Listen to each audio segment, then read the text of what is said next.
Thank you very much. Once again, a very good morning to everybody, and thank you for coming. My name is Luzuko Jacobs. You are here to attend the press briefing to be addressed by the presiding officers of the National Assembly, whom I'm going to introduce you just now, to reflect on what happened in the chamber yesterday, continuing through the night. In the middle, at the table, we have got the Speaker of the National Assembly, Ms. Baleka Mbete, and to her right, we have got the Deputy Speaker of the National Assembly, Mr. Lechisa Tsenodi. And on the left-hand side of the Speaker, we have got the House Chairperson, Mr. Cedric Frolick. The Acting Secretary to Parliament is seated right next to me here. She is Ms. Baby Kyawa, and next to her is the Acting Deputy Secretary to Parliament, Advocate Modibedi Pindela. The House Secretary to the National Assembly, Mr. Masibule Lekwaso, is seated just behind Advocate Pindela. Without any waste of time, I'm going to invite the Speaker of the National Assembly, Ms. Baleka Mbete, to address us. Honorable Speaker.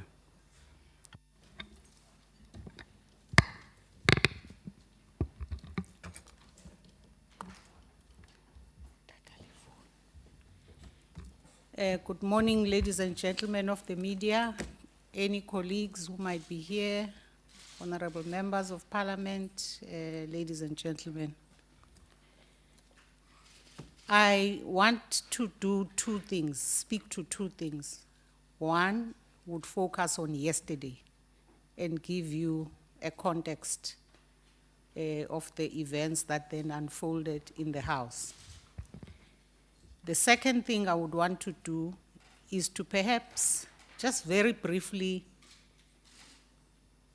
sketch a picture of the past 5 months in relation to what you also saw yesterday, and give you, again, some commentary and some background to what was being expressed at yesterday's sitting.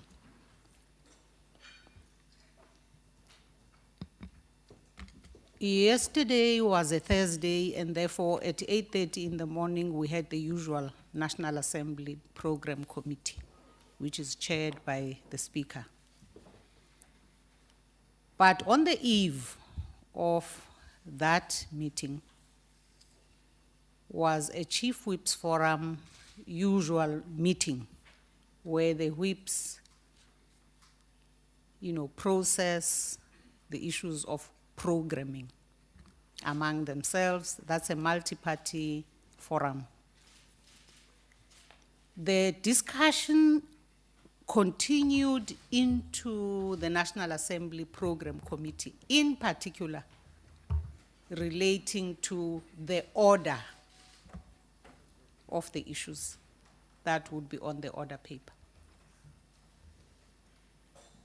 Now, only one thing for me is very specifically relevant to what then later took place, and that is the issue of clearly what was going to be a very long day. In fact, I remember that one honorable member who's a senior whip came straight to me from an opposition party and expressed great frustration. And I was saying, why? He greeted and he expressed frustration. I said, why? He then made reference to something that had just become clear to him, which he hadn't realized the day before. And that was the number of reports, what we call budgetary review recommendation reports. So this issue of the length of time yesterday's sitting was likely to end up in was an issue that preoccupied me as I left the meeting yesterday morning. By afternoon, I had decided that, if you are going to have 38 BRR reports and every party was going to express itself, or you were going to end up with some debates, were going to be there the whole night. Hence the issue of trying to manage the issue of time. Because you always start in the day with notices of motions and motions without notice, and those are generally unlimited. So what I proposed, which is what that ruling was about, was that let's agree some time in order that we have a way of limiting this first part of the program. Because all the other items were also going to take very long, including the discussion on the report on from the ad hoc committee that was chaired by Honorable Frolik. So this was, in fact, the point at a later stage that the parties also agreed. There was no way we were going to be able to manage time if we were going to debate all those reports. All those, in fact, in the end, there were 40 of them. So we ended up actually where I had started to try and assist the House. And in fact, we ended up by debating only the issue relating to the treaty between South Africa and the DRC relating to the Inga dam project. So I want to just leave the issues relating to yesterday's events there because you probably have some information. The only thing I was doing was to give you a context, to give you some background so you understand what, in fact, was the issue of agitation, and that's what it was. The second thing which I want to pass on to relates to an observation we've been making, both from the executive authority side and from the side of the parliamentary service and those that assist us in the work that we lead here in Parliament. This Parliament is not yet 6 months. It's not yet 6 months. Because if you remember, we took our oath on the 21st of May. We then went away, as we always do, and we came back to listen to the State of the Nation address. And therefore, the first debate, the first formal, official sitting in terms of members, listening to somebody, saying something to them, and then having a debate, was in June. It was actually, to be specific, on the 17th of June. It was in that debate that the trend we have been observing started to show.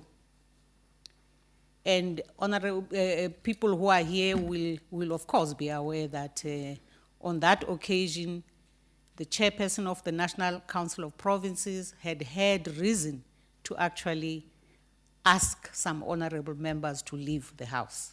That was the first time in this 5th Parliament. That trend has continued, and in fact, honorable members have actually said very clearly in public that they have the intention of disobeying and not cooperating with the rules and so on. So that's, in fact, the trend we have observed. And yesterday was one of many occasions when this sort of conduct, which is predetermined before people come to the House because, of course, they are pursuing a particular approach that they have taken and they've actually expressed themselves on. in public. No amount of trying to accommodate honorable members has helped. No amount of invoking rules has helped.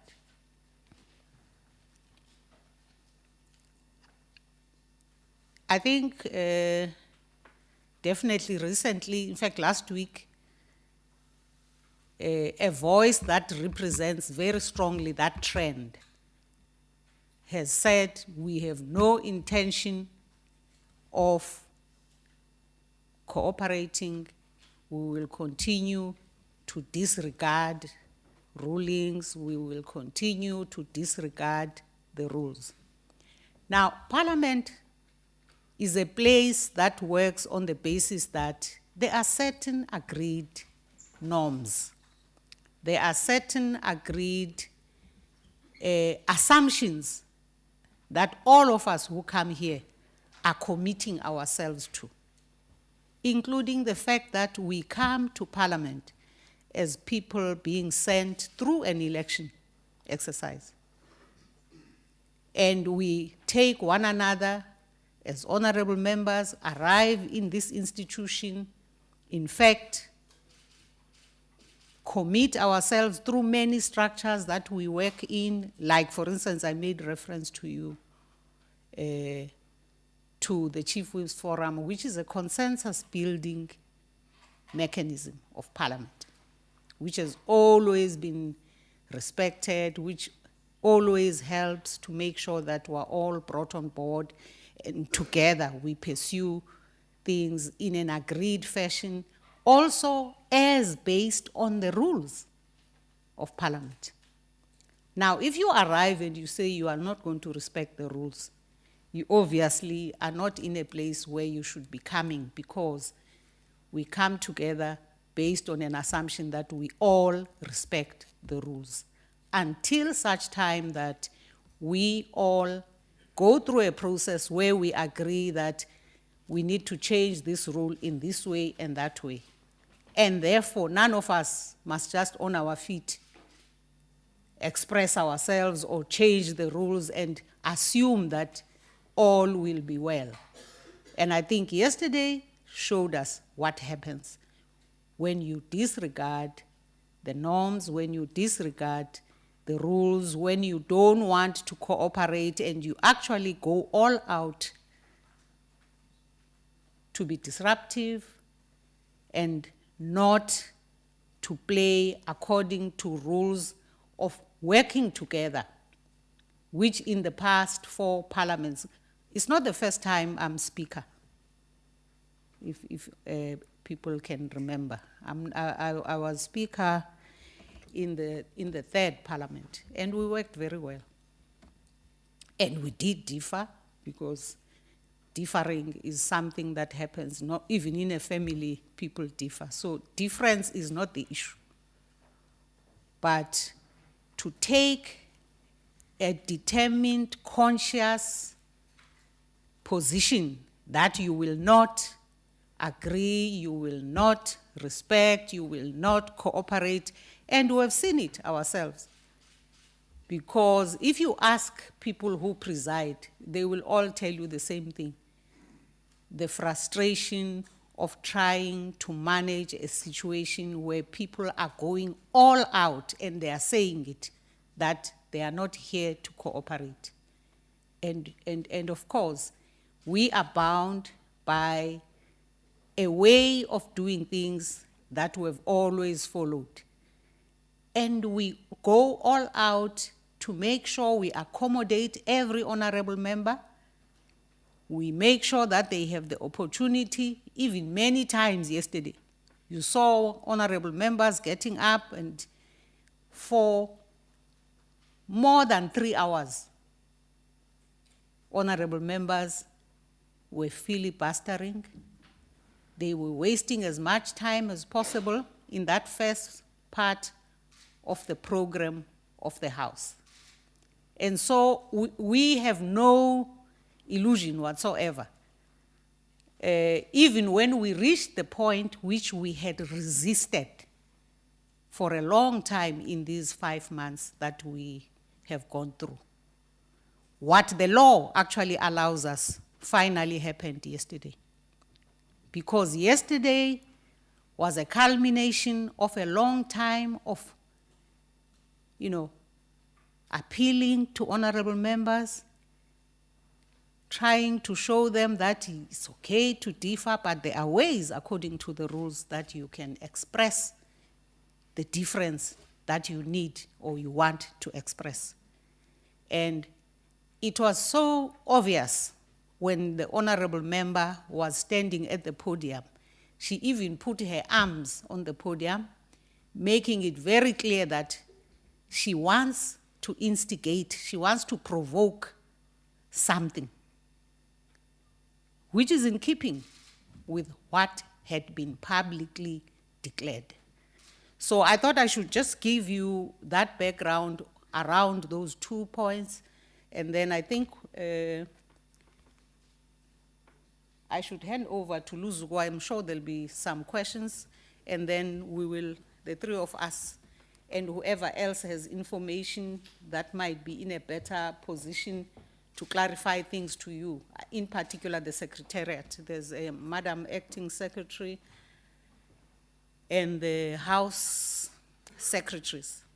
Thank you very much for your attention.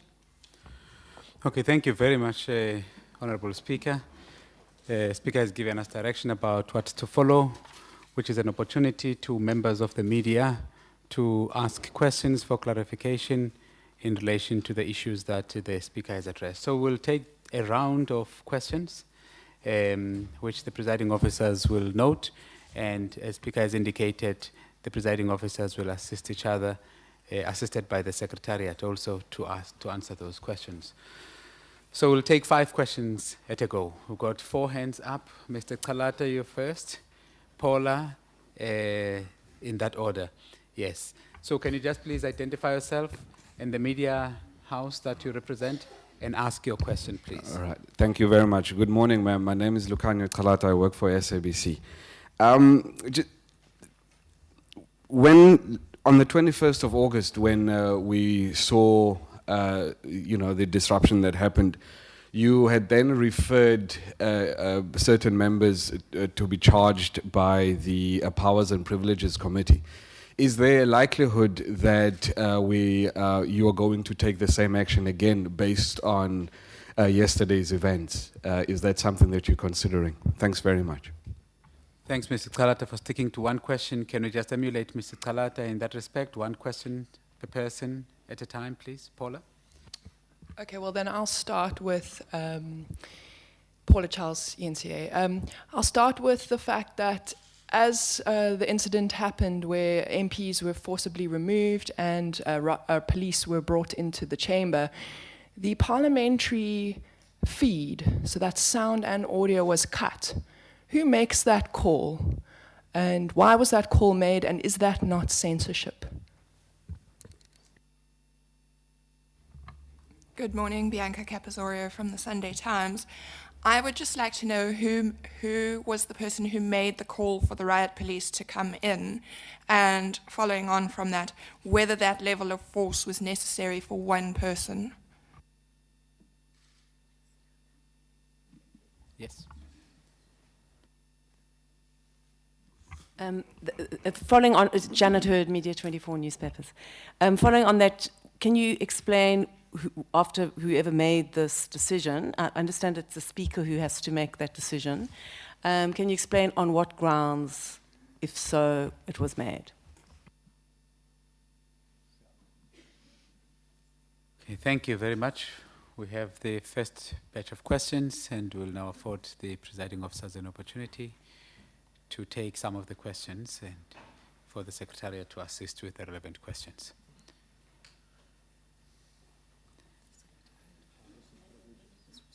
I want to give them first the opportunity.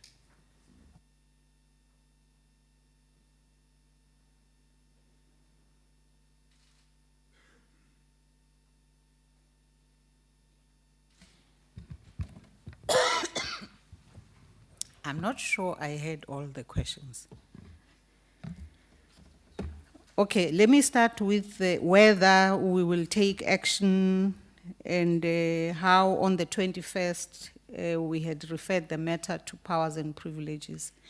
At this point, as you will appreciate, we have not had those discussions, you know, as the institution from different, I mean, we are now meeting here before you just so we can give you an understanding or give you a context, but we're still actually going to go and sit and analyze in depth, you know, from different angles, from the point of view of people who work in this institution and what from where they were, they saw what happened, and we will analyze together, and then we can determine a course of action.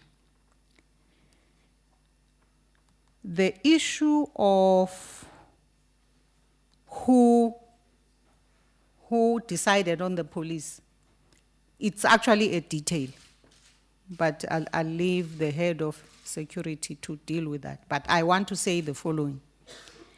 I said earlier on when I was addressing you that all along we have resisted, in spite of us having a law that gives us the authority, indeed, to call the police.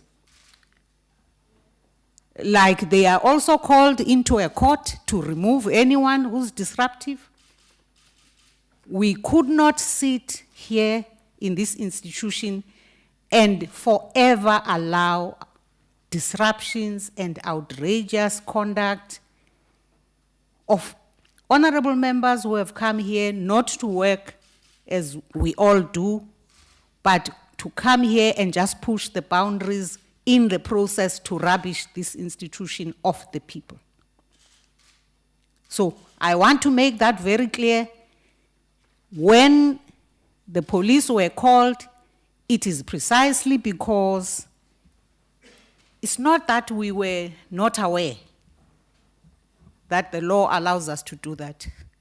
It's not that we were not aware, but we resisted it.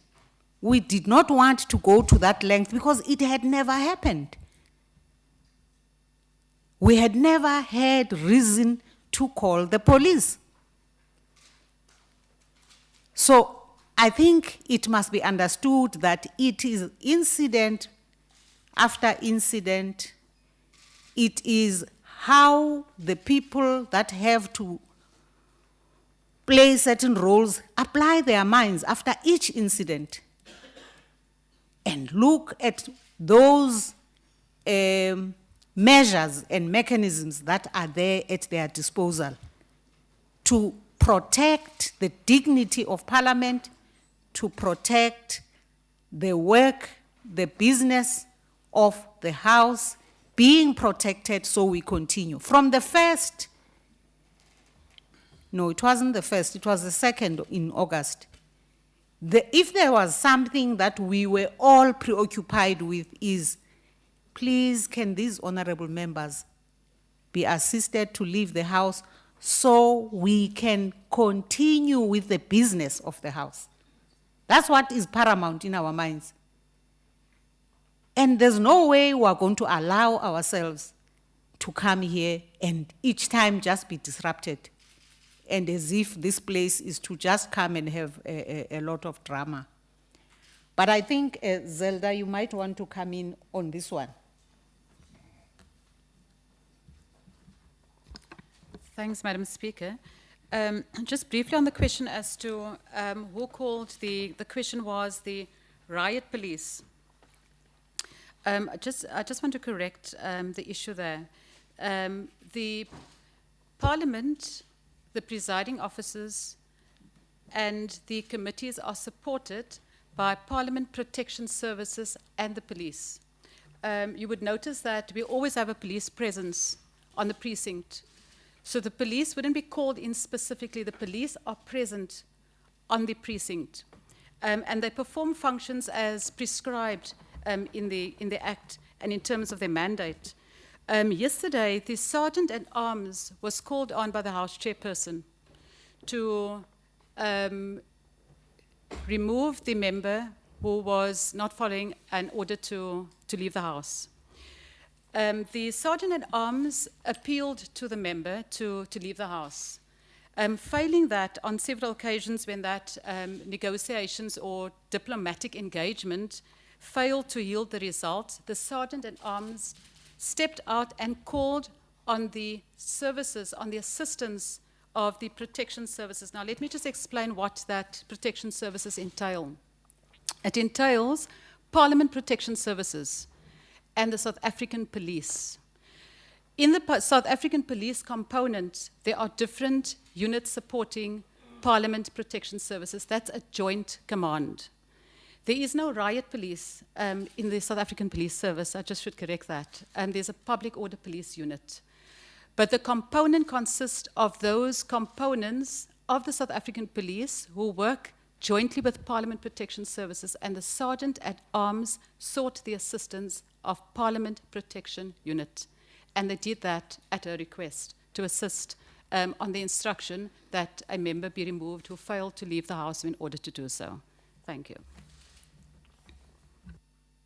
Sorry, I may inadvertently not introduce Ms. Zelda Holtzman, who's just spoken now, just for the record and for those who might not know. Ms. Zelda Holtzman is the head of Parliamentary Protection Services. Okay. I don't think the full round of questions has been answered. If we can just complete that before we take the next round. Can we just, to the extent that censorship specifically has been mentioned, we are still to get the detail of what happened and what action was taken, at which point. You will remember, even on the occasion of August, I was told that the media were harassed and so on, and really we were hearing those things for the first time. So, but your question is whether how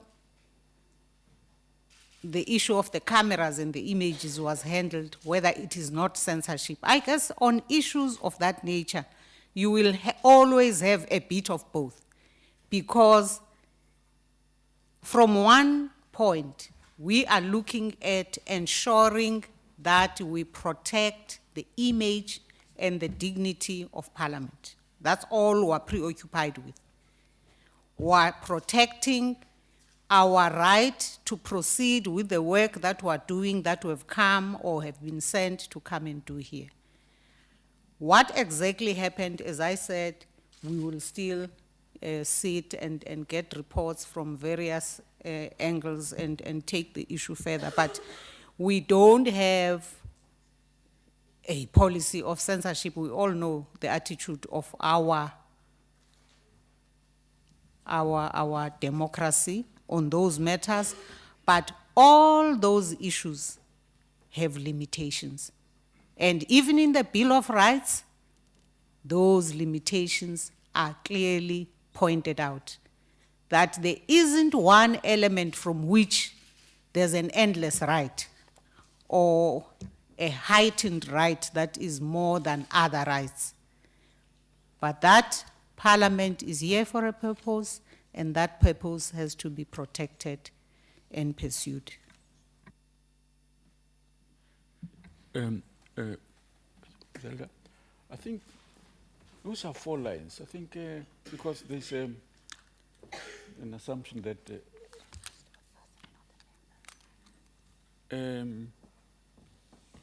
yes, the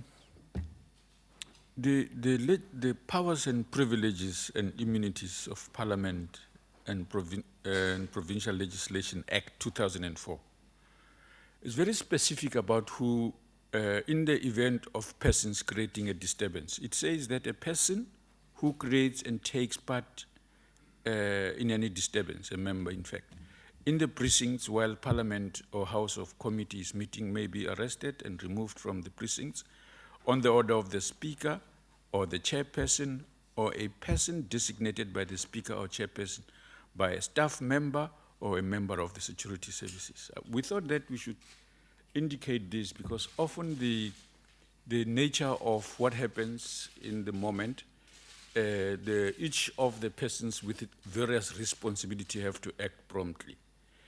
But there's also a question that we do wish to stress about the internal management of Parliament, that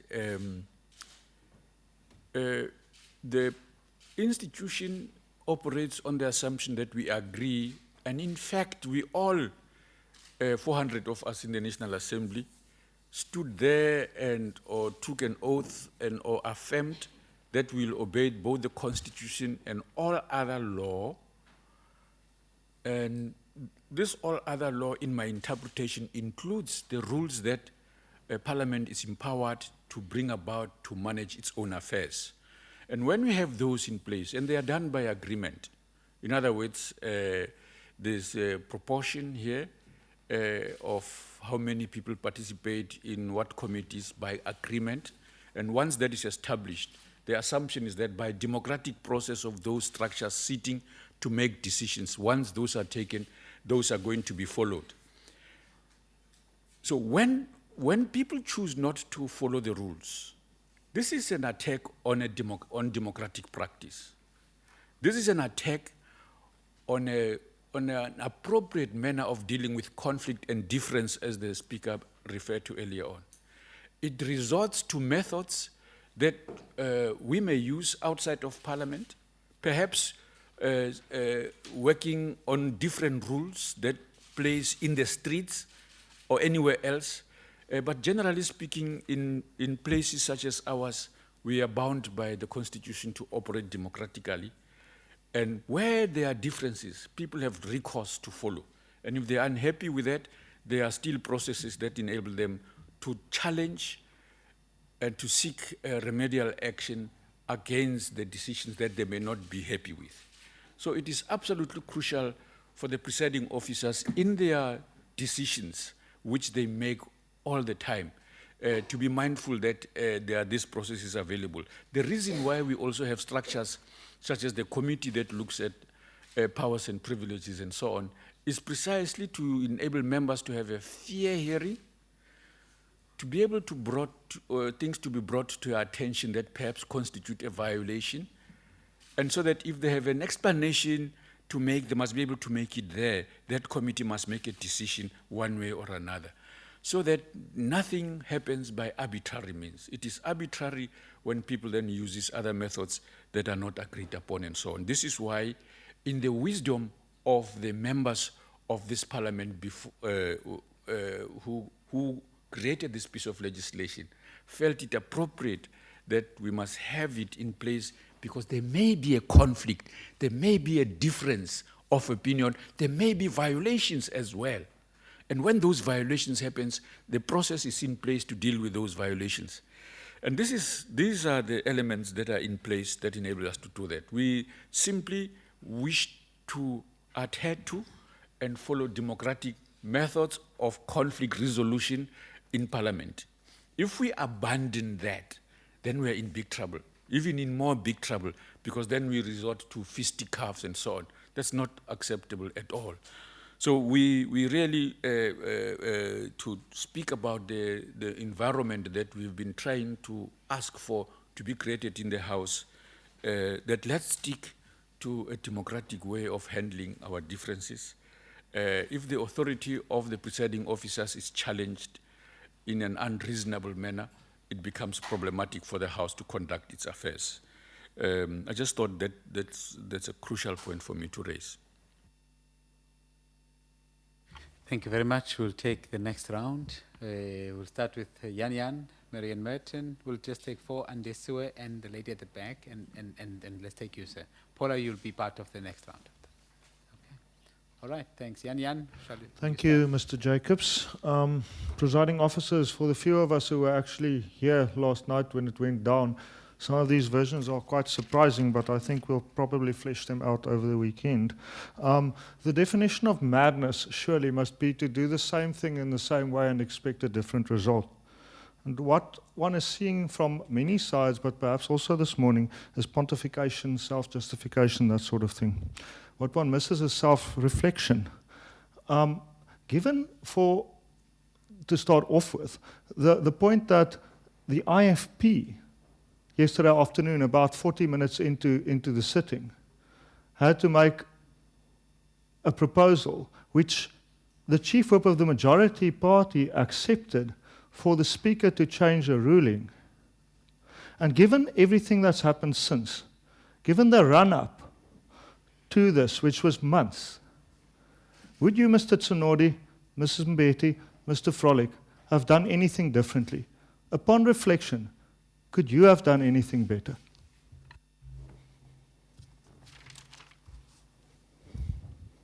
Thank you. Mary Ann?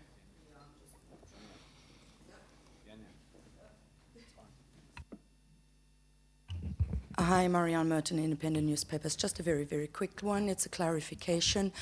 After the head of Parliamentary Protection Services called in protection services and various components of the SAPS, at what stage was the presiding officer informed that police had been called in, and in compliance with the law that the Deputy Speaker has referred to? Thank you.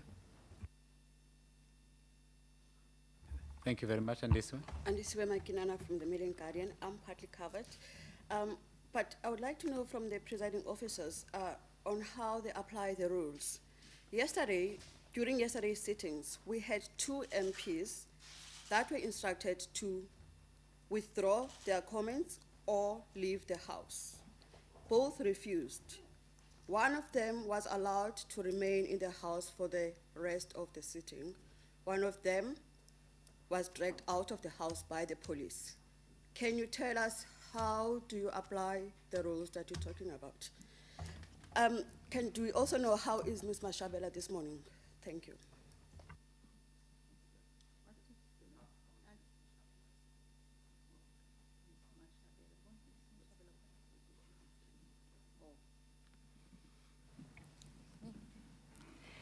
Marina Lamprecht from Beeld newspaper.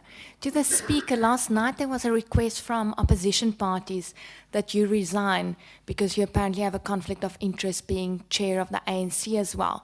Is that a request you are considering? Okay, that gives us 4. Yes, here's the 5th question. Good morning, Craig Dodds from Independent Newspapers. The thing that seemed to get the whole session off to a fairly rowdy start was the attempt to limit the time for notices of motion and so forth. Shouldn't that have been negotiated rather than relying on a rule that didn't appear to apply in the end? And were you aware before the session began that the opposition intended to filibuster? Thanks. Thanks, Craig. That was the final question in the second round.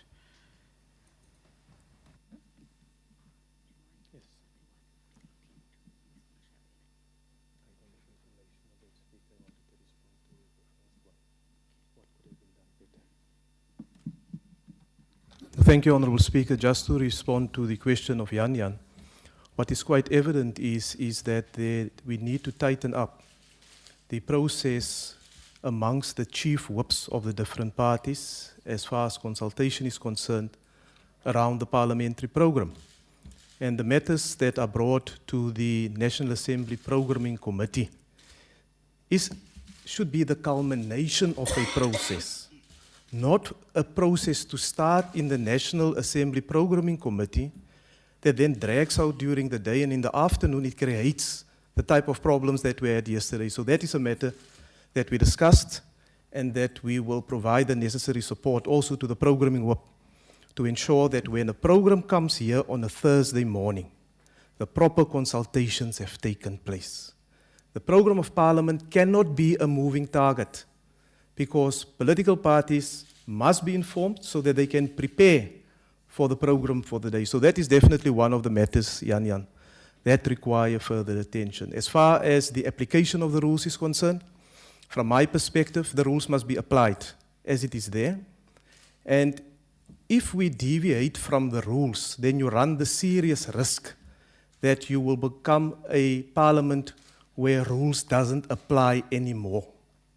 And that is something that we will continue to do, is to consistently apply the rules as they are. If certain political parties have strong opinions about certain rules being changed, then that must be done in the proper forum. There is a subcommittee on the review of rules that must complete their work, and those issues must be taken there. Then just, Honourable Speaker, if I may, in terms of the question that came in terms of the time limitation possibly on motions without notice, there was no indication in the programming committee. As the rules currently stand, there is no time limit.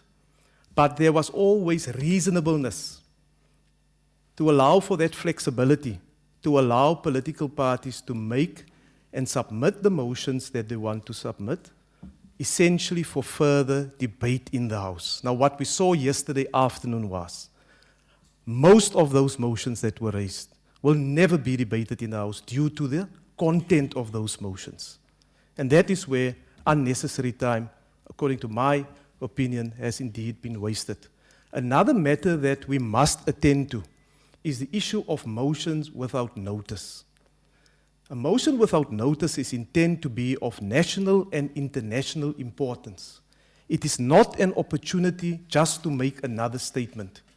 As the rule is currently applied, any member of parliament can get up, move unconstitutional motions, asking for the removal of certain people that require substantive motions, even insult certain members, South African citizens, leaders in government, and then at the end the other party must wait until everything is completed and say we disagree, we're not supporting it. Surely we need to tighten up on that as well, so that we can create greater certainty as far as all these measures are concerned.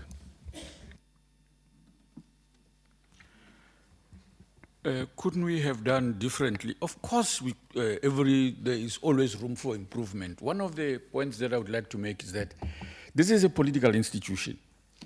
And what happens in the processing of things, like the structure the Speaker referred to of the Chief Whips Forum, things are not always smooth there.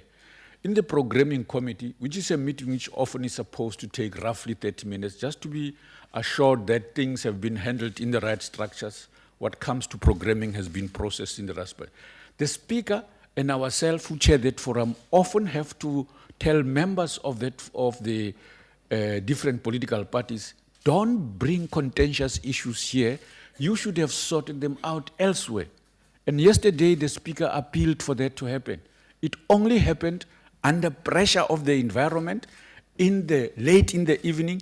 This is why what ended up finally was the postponement of those BRR reports, as anticipated, because she had, in her wisdom, and we said in that programming that unless this is agreed, there's also a problem of, I don't know to call it inexperience or what it is. Once you talk about BRR reports, it automatically means these are all the reports that ought to be, there are 38 of them. They can be programmed for 4 days, for 3 days, for whatever number of days and so on.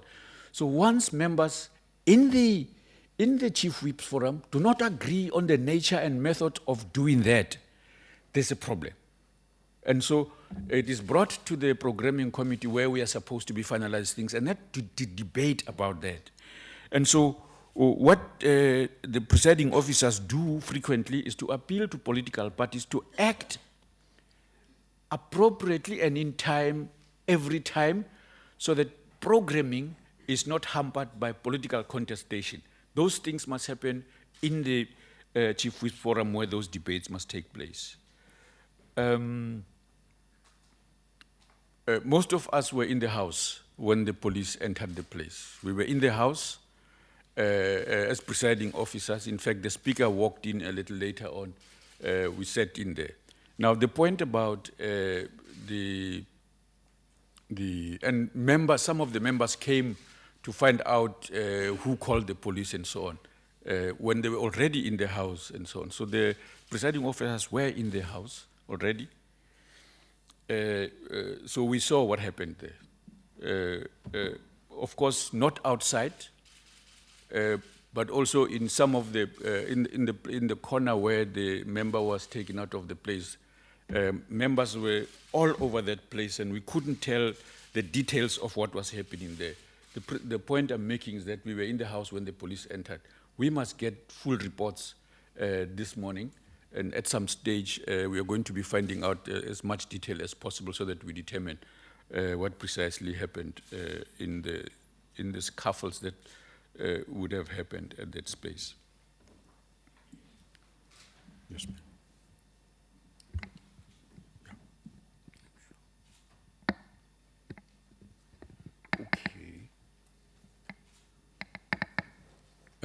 When a member is asked to leave the house and the police are asked to, in this instance where the police were called to go, they are escorted out of the precincts of Parliament immediately, and they are not allowed back in on the day on which they are asked to do that.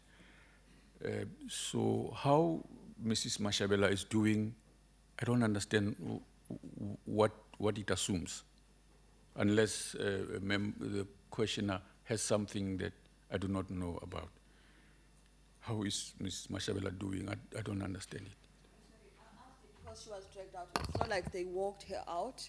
It was a scuffle where a number of MPs were also injured. Hence, I'm asking, how is she doing? Okay. We are not aware whether she was herself hurt at all. We are not aware of that. All so far that we understand that scuffle, the details of those scuffle is what I'm saying we will get to hear about it here. We haven't had anything untoward as far as we are concerned.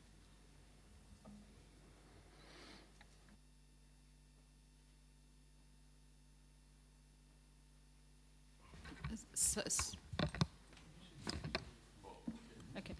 Maybe just to add to that, so I think the question also was the member being dragged out, and as the deputy speaker mentioned that a detailed report would be made available on what had happened.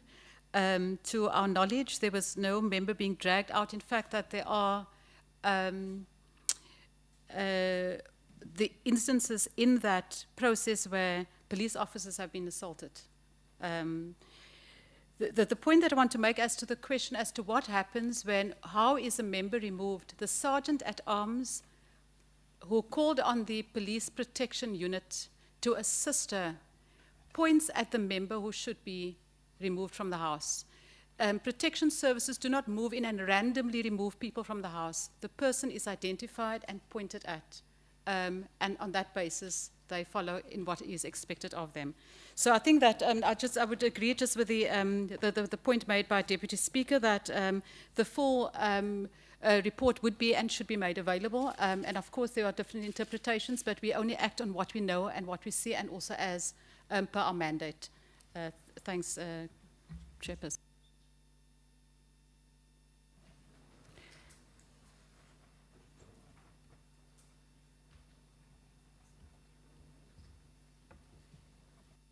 Thank you, ma'am. Just on the issue of the member who was asked to withdraw from the House.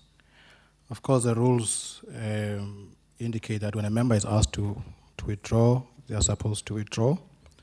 And in the event that they don't withdraw from the House, the rules empower Speaker to attend to the matter. So Speaker, I'm sure, would be dealing with the matter.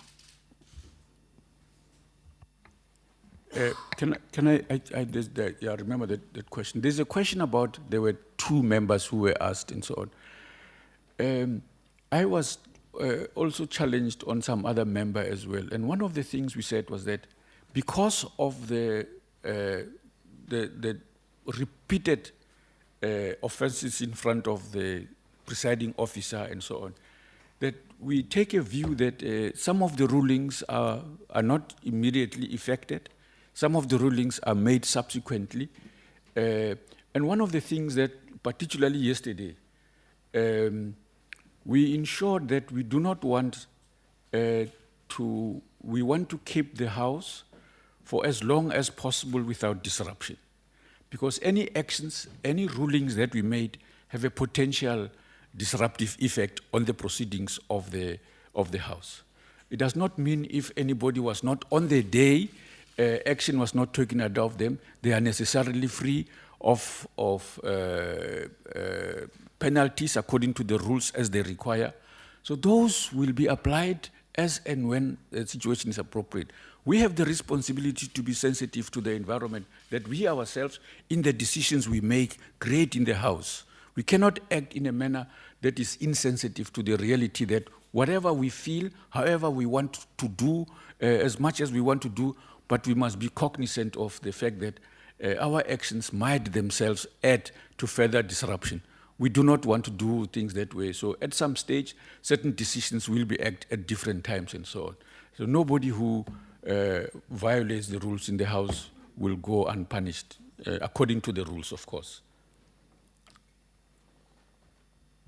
Just to illustrate that last point made by the Deputy Speaker, I had a ruling, in fact, I still have a ruling to make based on yesterday's events. Even after advice, I did not make that ruling because one of the things that I've decided from as early as possible when I started to be a presiding officer is that I don't make rulings in the middle of debates. Because if you make a ruling, then it diverts the attention of the mind, the House, and the actual business at hand at the point at which you make that ruling. For instance, I had to leave the chair to allow another presiding officer to come. So the issue was, do I first make that ruling somewhere in the middle of the debate? And I said, no, there will be more sittings next week. So that ruling, in my view, has been deferred to that. It's not that the member was left and there will be no ruling, there will be no action. That was not going to be conducive to the rest of the business being going on in a smooth environment. So I decided to come back to the House. And when I walked in, I found that there was a cluster of people around the podium, I think basically persuading the honorable member to leave the podium. I took my seat, and then when I looked, the police were walking in. So that's when I saw, but I was not surprised. I mean, I mustn't say there was anything surprising about that because clearly the situation had been unfolding slowly but surely towards a difficult moment. Question of the much talked about a conflict of interest because I'm the national chair of the ANC. The first time I became the national chair of the ANC is back after the Polokwane conference of the ANC. So that issue came up, but it had already actually happened. It was not the first time South Africa saw a national chair specifically being a presiding officer. Honorable Likota actually told the world the other day that yes, he was chair of the NCOP and he was national chairperson, and there was no issue. Secondly, in general, all of us honorable members belong to political parties. That you then have been deployed in your party as this, that, and the other is a detail. We are all members of political parties. That's how we end up in parliament, sent by the political parties we belong to. So I don't think we should confuse ourselves about this thing about conflict of interest. Does Honorable Zille, as Premier of the Western Cape, have a conflict of interest? You know, I think when we want to take up issues and to engage on them, to arrive at a particular point, maybe as we grow as our own democracy in South Africa, we should do that. Put issues, let them be engaged with, but not just try and target one person and try to create an issue which in fact can't stand scrutiny. when it comes to the fact that all honorable members are members of political parties. I think I've exhausted what I would like to comment on. I just want to suggest that this question about the speaker, Honorable Frini was confronted with the same question, and there was a robust debate about it. I would like to ask Luzuko Jacobs to make available that debate to give it to you, because I think many of the answers that the speaker may not have given here are there in that debate, and were expressed very sharply by herself and so on. But I thought that also one of the things that I do know, the speaker and the chair of the NCOP as the executive authority, like they have been doing, consulting with the heads of political parties. As I recall, that's one area where some of these things will be discussed. The Chief Whips Forum is one forum where the problems of members in the House and the conduct in the House and the management of the House gets discussed there, but also often now and then with the heads of political parties. So in the meetings that will emerge, I know that the speaker has put this on her notes for dealing with those issues there, in order to address, at least at the senior level of those who lead us in the House, and generally political parties, to address the concerns that we have about the manner in which members in the House are conducting themselves, generally speaking. So that's an area, if there's an area that we hope can produce some results, if any, but this is one of the areas where we have to confront it there. This is a political institution. Some of the robustness often goes out of bounds. It becomes more than overzealousness, becomes something else. So the appeal will be to try and have them contain it within the grounds of robustness, but not go out of bounds. Yeah. Thank you. I think we have generously made up for the lost time at the beginning. We'll take the final round of questions. So I've noted the hands that are up. Janet, we'll start with you, and then we follow the order: Sunday Times, Mail and Guardian, ETV, and then the SABC. Okay, there's one hand at the end. I cannot really see, but we'll take you as the last question, ma'am. So Janet, shall we start with the final round of questions? Just on a point of clarity, because I mean we've obviously got to compile the facts here, and I'm still feeling uneasy about the decisions. Can you just give us clarity on the feed, the TV feed? How did that decision get taken to cut the feed? I don't feel that I've got the answer there. And also with regard, can you just give for absolute clarity that it was the sergeant at arms who actually called the presiding officers, who called and the police ended up coming in? That was a very unusual move, and it seems that the speaker was not aware. Can you just give us 100% clarity on that, on those orders? Thanks. Mine is a follow-up on that. Does the Sergeant at Arms have the authority to call in the police? Because during the EFF hearings, she said she didn't have that authority. Speaker, I think in your response to the question, I'm following up on what Janet has just said. You sort of maybe admitted to censorship because you spoke about how you have to balance and make sure that you protect the image of Parliament.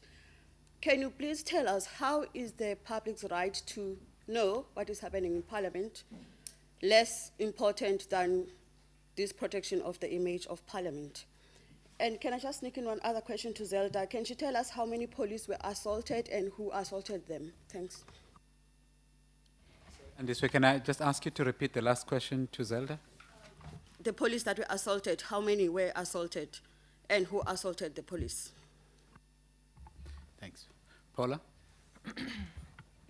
My questions are also to the head of security, Zelda.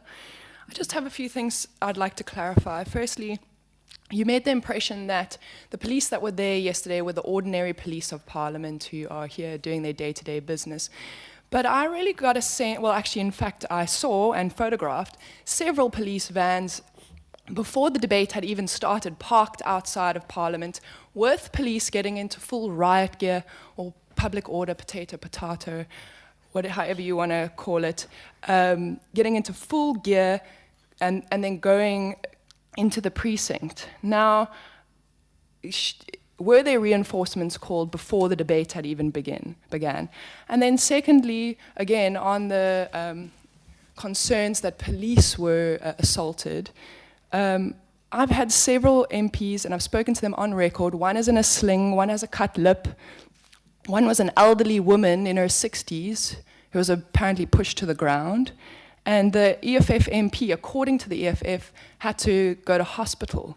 So, I mean, is this appropriate action? Is it not too heavy-handed? And from seeing the riot police arrive, or public order police arrive early, before the debate had begun, surely this heavy-handed approach was planned for. Thank you very much. It's Lukhanyo once again from SABC. Just two things. A question mostly directed at the speaker. The first one being, ma'am, are you disappointed by yesterday's actions and how things played out in general? And also, aren't you a little bit concerned because you said that Parliament isn't yet 6 months old, and already we've got, you know, we've had a couple of really interesting days for us as the media in Parliament, and because of what's happening in the National Assembly. So aren't you a little bit concerned over where we'll find ourselves 2 years into the life of this Parliament, where we'll find ourselves 3 years into the life of this Parliament, if the first 5 months look like this? What are we going to look like 3 years down the line? Are we even going to have a Parliament 3 years down the line? Thanks, ma'am. Okay, there was a final question right at the back. I cannot see now. Yes. Alice Dean from Media 24. I just wanted to know, because some MPs are saying they fear actually coming to work, and the EFF released a statement saying that it seems like they have to start developing mechanisms to defend themselves in the House. Are you concerned about that possible backlash? Thanks. Very much. That is it from the question side.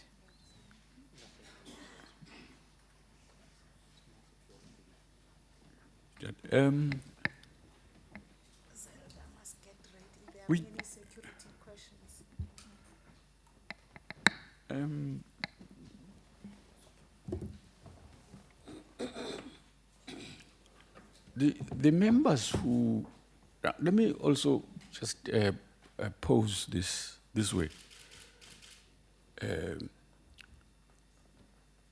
When members in the House make it impossible for the House to conduct its work, they do not only frustrate the presiding officers and their ability to do their work, they also frustrate the rest of the other members who are keen to see the business of the House proceeding without disruption. They create an environment which is not healthy all around for those who would like to see the business of the House being conducted appropriately.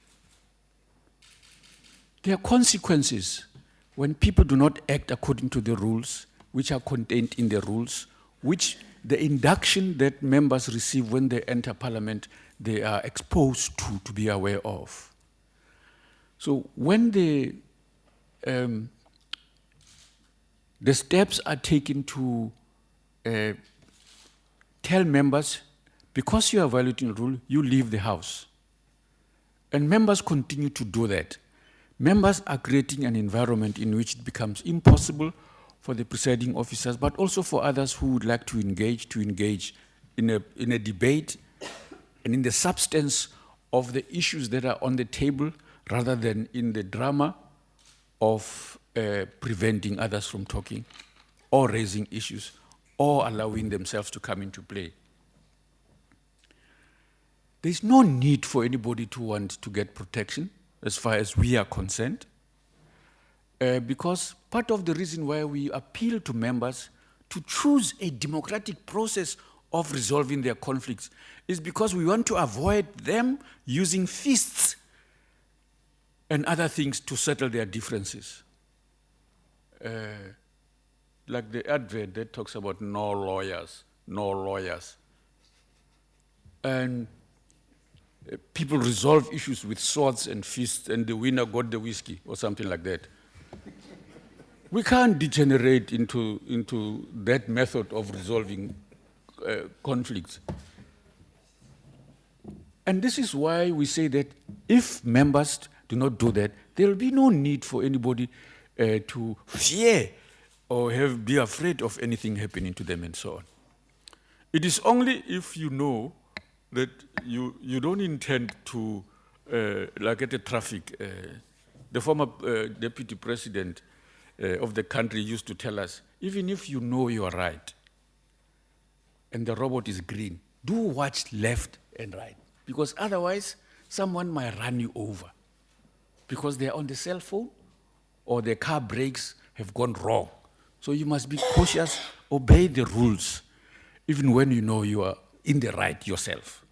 So this is why it is correct to follow when you feel aggrieved by the processes in the House. There's a recourse. Follow the recourse.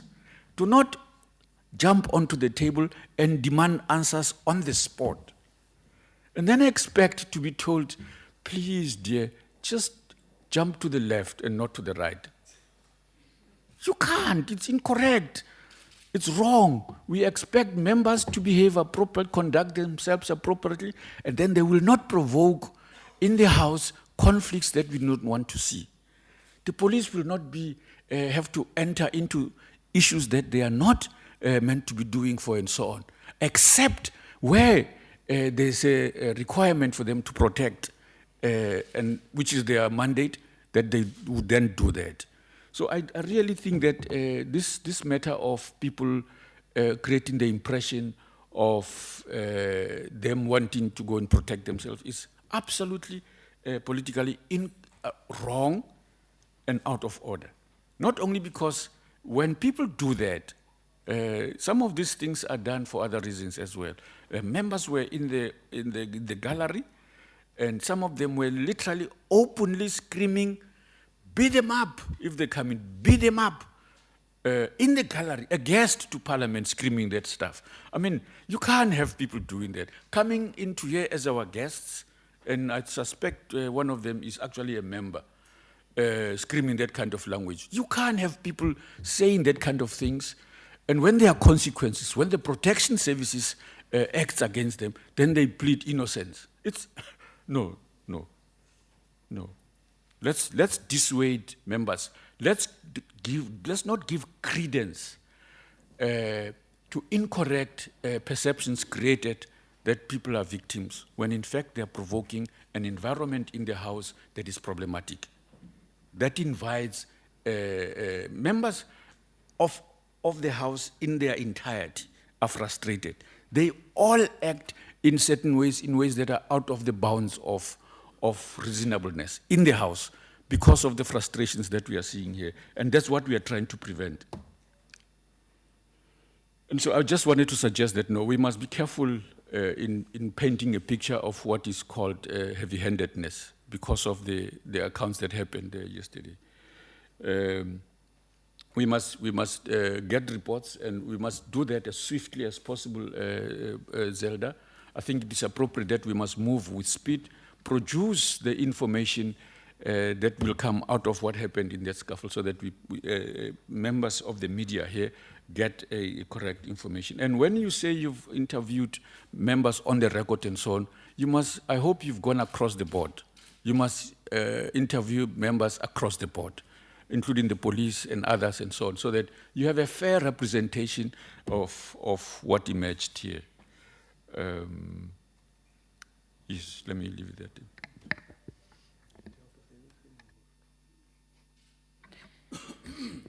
There's a question that says, aren't you worried there'll be a backlash?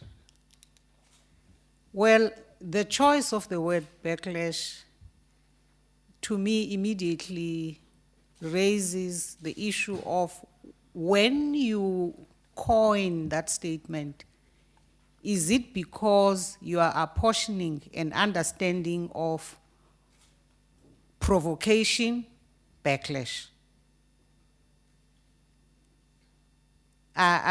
You are obviously apportioning blame on the institution, on the people who work and run the institution. And I want to use that to actually say it has been a matter of concern to us that the media has been quite ready to elaborately put out messages, create a picture that's based on a one-sided understanding of events, without actually, most definitely not to us as the people who would have been involved directly, but already apportioning a particular, skewed understanding of where things start or how it is that the situation ends up at where it would be. So I must just say, for us, it's a matter of concern. We want to believe that the media has a responsibility to inform, and that in order to be put in a position to inform in a balanced fashion, views from all angles have to be entertained. In fact, in my view, the media ought to actually go all out to make sure that they have a balanced understanding of what's going on. Because you cannot apportion 100% blame one side or another if you are going to try and paint a picture that you yourself have not been intricately or internally involved in the developments of. So I'm simply also using the opportunity to communicate to members of the media that for us, it's a matter of concern. We don't think that there's a lot of energy that gets put into making sure that members of the media have an all-round case, so that you don't comment or find yourself in the difficult space of just looking at things from one perspective. Then we believe you are giving the people half the story. We in politics are used to, developments. Every day there's something new, a new drama, new whatever. That's what happens. So we will go to our meetings, we will get information, we will analyze as thoroughly as it is humanly possible, and we will come to certain conclusions, and on that basis we'll take other steps moving into the future. By the very nature of the institution, the question about whether I was disappointed yesterday, absolutely. We were not only disappointed, we were depressed, because how do you come to an institution that must have at the center of it an approach of consensus building? Because this institution is not for only the members who are here. It's about the people who sent the members here. And none of those people are interested in the drama that's happening here. They are not interested in the drama. They are interested in what was supposed to be engaging about. That's really their main focus. And therefore, we come here on the basis of an assumption that we are open-minded.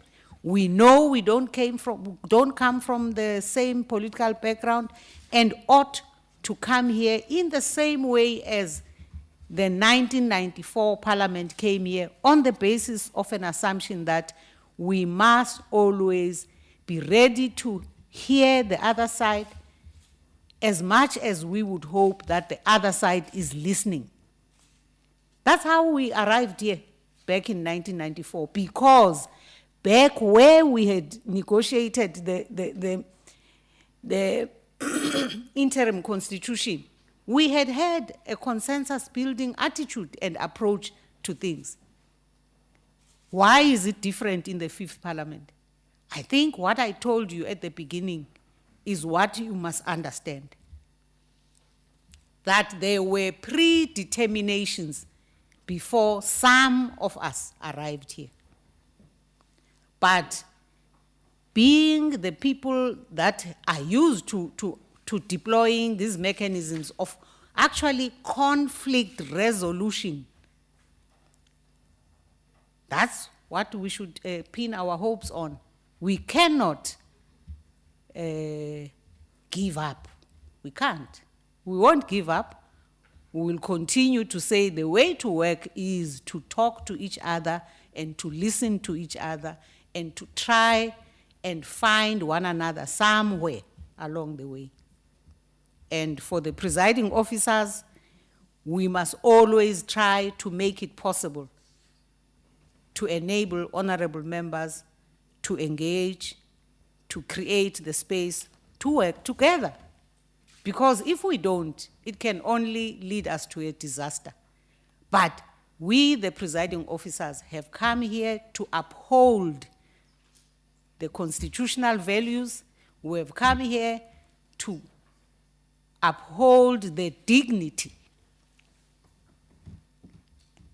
and the business of the House. We must enable honorable members to do their work.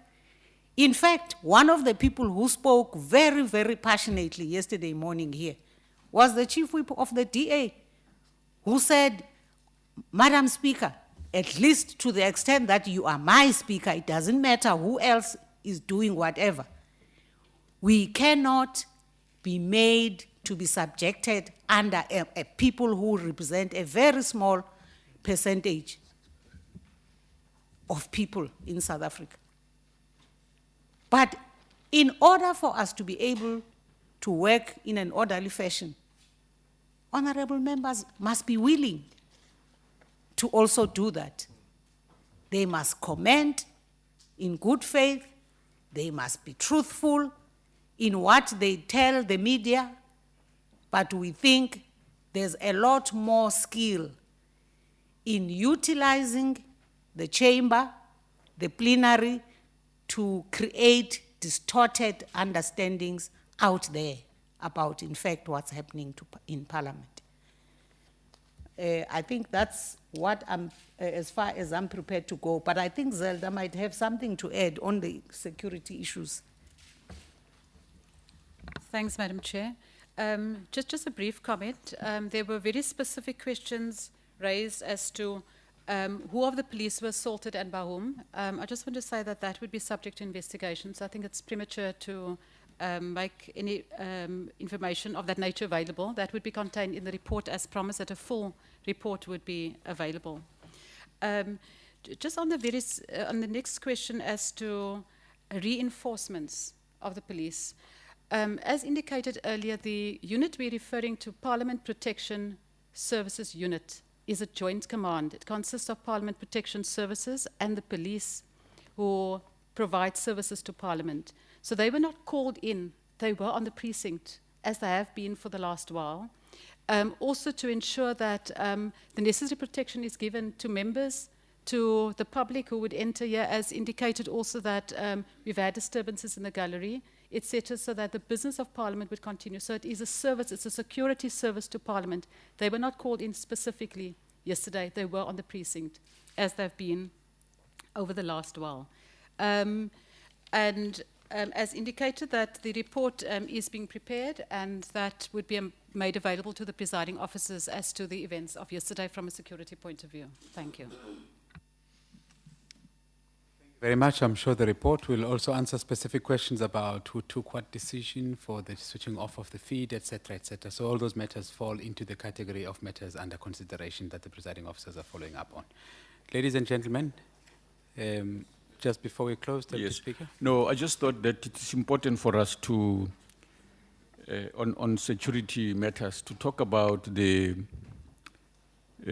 security of members generally, and staff, including the public that comes to this place, to Parliament at all times. So the necessity for protection and presence of police is a 24/7 responsibility, and it takes different intensity at different times of the year, the sonar, and based on whatever information they have about what they think is likely to happen, what is likely to be happening in those events and so on, and whether there is any threat that they think exists anywhere for whatever reason.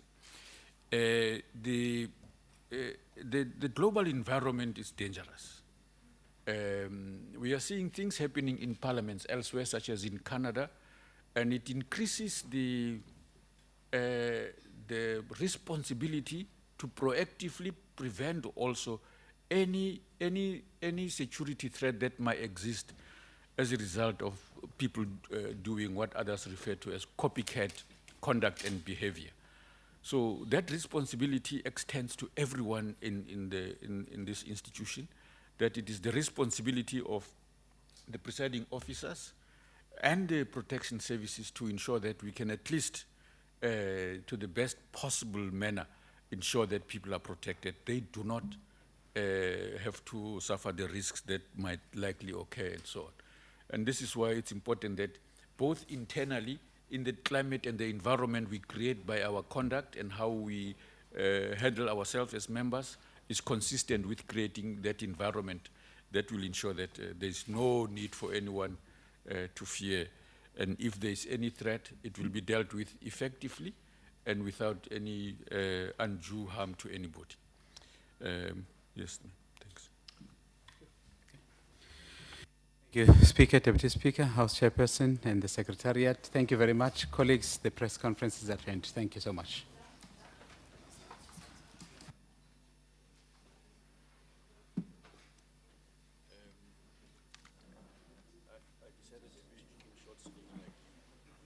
My political boss. I'm telling you.